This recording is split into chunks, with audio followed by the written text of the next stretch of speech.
In this video, we're going to walk through the technician timesheet report and talk a little bit about the importance behind it. So let's open up our TRACS reporting icon and make our way down to our productivity reports. We're going to scroll down here at the very bottom. So we have two reports offered for the timesheet report. Now, one with detail, one without. So we're going to have the first option here as a summary. We are going to look at both. So let's left click to open it up. We have a cascading quick tile here offering.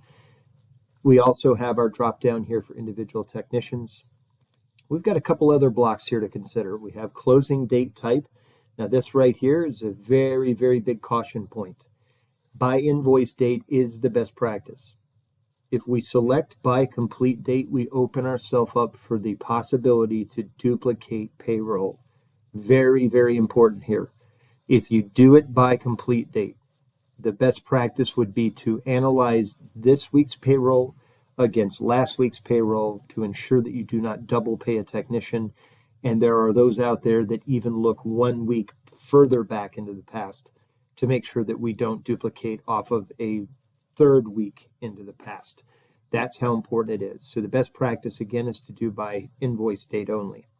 But we also have visible data options. Now, why this is there is whether or not we want to share this if we print it out and hand it to the individual. So this is a personal preference matter. We're going to leave these all checked for today's video. We're going to run the report. Now, we've run it for today only, and we see this broken down in a 6-page view. This is going to also show us whether or not we have a labor matrix in play here as well. So you see billed hours plus matrix increase listed here at the bottom. We see a zoom here of 170%. We can zoom out if that's a little easier on your eyes.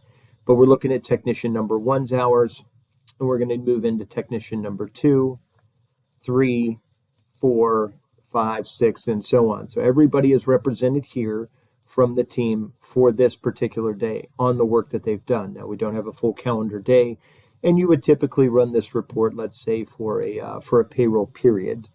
So now we're going to switch up a little bit here. We're going to look at the detail report. Now we're going to take this by line item detail. Now we're going to do a little bit of variation here in our report too. Let's go from Monday to where we are to today on Wednesday. Get a little bit extra time here as well. We're going to run the report, and we're going to see every repair order for each individual line item. So let's say we find an error. A technician is not happy, not satisfied, and we need to do some recon. So I'm zooming out so we have a little bit better view here.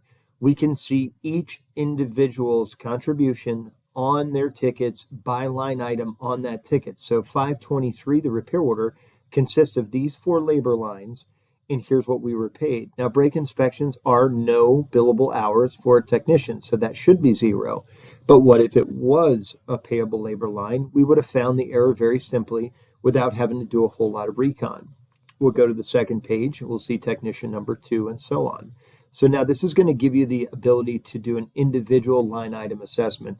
This is the preference for many shop operations right out of the gate, is to go ahead and hand that detail sheet to the technician so that if there is any variation, we can identify it right out of the gate.